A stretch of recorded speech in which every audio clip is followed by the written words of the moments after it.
Well, hello again. Pastor Ray Barnett here with you, and I'm glad that you could be with me here on the Oasis, formerly known as God's Answers for Anxiety and Depression. And as always, I wish you a good morning, good afternoon, or a good evening, depending on what time you're watching this broadcast. By the way, for those of you who did watch yesterday's broadcast, or maybe you will, I ran out of storage space on my phone, so I got cut off before I had a chance to pray for you. But I'm good now. I cleared up quite a bit of storage on my phone, so we should be okay. Well, a little overcast today, still a nice day. We're a bit past peak here in upstate New York as far as colors go on the trees. And it's still, for me, a great way to appreciate the handiwork of God. Fall is my favorite season. I think I told you that. And it is for a lot of people that I know. It's just the type of, in my opinion, of just a perfect weather. You know, humidity is low. If it's a warm day as it was yesterday, and maybe again tomorrow, it's not oppressive. I know some of you who are watching live in southern states, a few of you in different countries around the world, and in some of these places quite a bit hotter than it is here, but good for you. You know, I think I've mentioned to you that I like to watch classic movies. I don't watch much television at all. I'm usually in bed by 9 o'clock, and then to fall asleep around 10:30ish. So in that hour and a half, hour and 45 minutes, I'll put on old movies, old films. Last night I was watching the movie Citizen Kane, and it really is a rather profound movie. It has been rated by some movie critics as the greatest film ever made. I'm not quite sure that that's accurate, but certainly the plot of the movie does have a great theme. So I'm watching the movie, and it just got me thinking of life.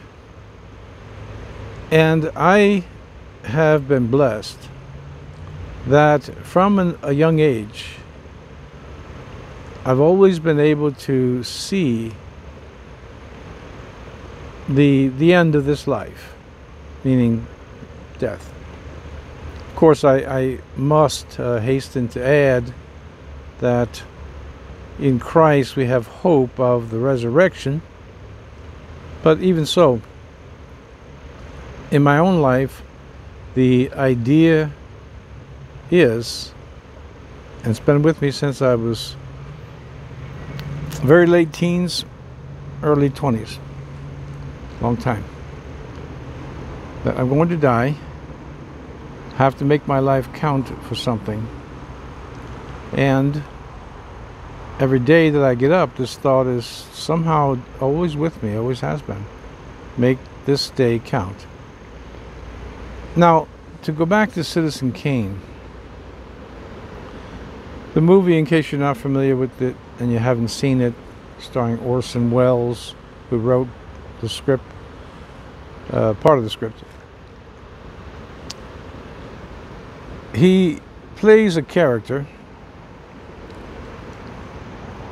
who spends his life just making money in journalism, newspaper business, and then throughout his life he's always pursuing what, I guess, I don't want to say all wealthy people, but so far too many wealthy people, they just pursue getting more things. You know, either more properties or more artwork or whatever they pursue, more cars. Seems to go along with wealth. But again, in Citizen Kane, the character that Orson Welles plays, and also that he was at least partially responsible for inventing and writing about, spends his life not only making a fortune but using the media, newspapers, in what is known as yellow journalism. Some of you may remember that from your civics class back in high school. Yellow journalism. Yellow journalism is the attempt to always sensationalize things, as well as report stories that are not substantiated, everything just to sell a newspaper. And so he spends his life just sensationalizing things in the news, makes a run in politics as governor, and all the things, you know, that we know in life. He's married, he's divorced, he has a mistress. But the movie actually opens, if you haven't seen it, the movie actually opens with his death. And just the opening scene is with this hand rolling out a little, what do you call it? One of those little balls that has the snowflakes in it. And it falls on the floor. And he just blurts out the word Rosebud. Now the rest of the film is all about other journalists trying to figure out what that meant so they could figure out this rather complex man, Charles Foster Kane, Citizen Kane. And to just get to the point, the theme of the movie is after Charles Foster Kane builds this big empire, newspaper empire, and has all this wealth, and builds his own Xanadu in Florida, and has this great, you know, estate, lots of property, you know, what have you. His life comes to an end, or near the end of his life. He's a recluse, always lives a secluded life, doesn't have many friends, his mistress and him don't get along, and then he dies, and these journalists are trying to figure out what did he mean by Rosebud. That's all that he said.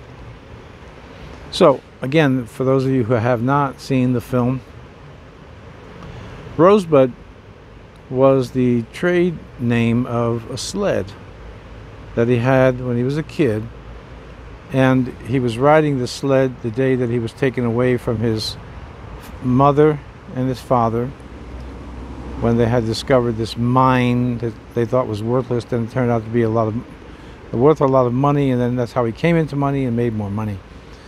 But the point of the movie is that here's this man who has it all, and his last thought, or thoughts plural, is on the simplicity, is on the life that he had when he was 8 years old, when he was taken from his parents. It's a really good, by the way, it's a really good movie to watch. So I'm giving you sketchy details here. You can see it in its sequence, in order. But he's thinking of life when it was simpler, life when it was less complex, life without responsibilities, and the love of his mother. Now, some may say, and I have my Bible right here, some may say, well, you know, that is fiction coming out of the mind of Orson Welles and Mankiewicz, the other writer. But there is great truth to this. Well, it is fiction, but there is great truth to this film. That so many, and I think it's the majority of people. I mean, you're not going to be probably not going to be worth $31 billion, which was how much William Randolph Hearst was worth. In today's economy, he'd be worth $31 billion. And this film, Citizen Kane, was based pretty much on Hearst's life. But you know, when I go through and I read books, I read a lot of books, as you know, and watch YouTube videos, and I'm so blessed. I'm so glad that I have Christ and the Bible. Let me read you something here. In Ecclesiastes chapter 12, at verse 13, the author says, "Let us hear the conclusion of the whole matter. Fear God and keep his commandments, for this is the whole duty of man. For God shall bring every work into judgment with every secret thing, whether it be good or whether it be evil." Now these are the words of King Solomon. Starts off this book, Ecclesiastes, vanity of vanities, all is vanity. And in reference to Citizen Kane, it really is the retelling, as I just told you, he was actually portraying the life of William Randolph Hearst. But it's really the replaying of the life of Solomon. And in a much more general context, replaying or foretelling the lives of so many, many people who never understood the point of life. I've told you once before, I do watch other YouTube channels, you know, how to trim a beard. Yeah, I've watched on how to fix a washing machine when I had a problem with the washing machine. I mean, there's a lot of good content. You know, I'm not here to bash everybody. However, besides, you know, those type of technical things, there's so many people promoting the very thing that Solomon said. Now remember, Solomon had 1,000 wives. He had all the silver, he had all the gold. Well, I should say he had all the gold, he had all the silver. He had horses, he had everything. It was much more than William Randolph Hearst or this fictional Citizen Kane. He was much more. He was a king. And at the end of his life, he said, "Let us hear the conclusion of the whole matter. Fear God and keep his commandments, for this is the whole duty of man." Then he talks about judgment following death. I want to say to you that Citizen Kane has a tremendous moral lesson. At the end of it all he could think about was life without wealth, life when it was simple, life when he had enjoyed the love of his mother. And with reference to that, we read in this book here that the whole point of life is love to God, and obviously love from God, and love one to another. And that's it. I can boldly say, and I've lived long enough now to say it, the pursuit of wealth and fame and popularity, all of the above, is not only fleeting, but never ever satisfies. And with reference to the topic of this broadcast, anxiety, depression, you could probably find a lot in there for yourself. I know that the majority of you are not ambitious to be multi-billionaires or anything like that, but you could find mixed in there the pursuit of wrong things. I just mean not even bad things, just the pursuit of things that when you come to the end of your life won't mean much, and you may find yourself saying in one form or another, Rosebud. In the end, that's what it was all about. Simplicity, less responsibility, I don't mean being irresponsible, and the love. In this case, we'll say the love of God, and the love that we all want and should be able to give to others. That's what many people discover way too late, and you have the opportunity to discover it now. The whole point is love. Love is the fulfilling, as we read in the New Testament, love is the fulfilling of the law. So I just wanted to leave you with that thought. And just to accent that, I grew up on, well, whatever music was around the house, vinyl albums back in the day. A lot of it was Irish, all the tunes I still remember. A lot of it was the Clancy Brothers. And oddly enough, there was one album that was called The Greatest Hits of Nat King Cole. He became, and still is, my favorite singer. And I know all the words to his songs too, his greatest hits. And he sang a song about Nature Boy. Others sang it as well, but he sang it. There was a boy, a very strange, enchanted boy. They say he wandered very far, over land and sea. A little shy and sad of eye, but very wise was he. Then one day, one magic day, he passed my way. And while we talked of many things, fools and kings, this he said to me, the greatest thing you'll ever learn is just to love and to be loved in return. Let me pray for you today. Father, help us to love you and to love one another. Therefore, as we read in 1 John 4:18, there's no fear in love, but perfect love casts out fear.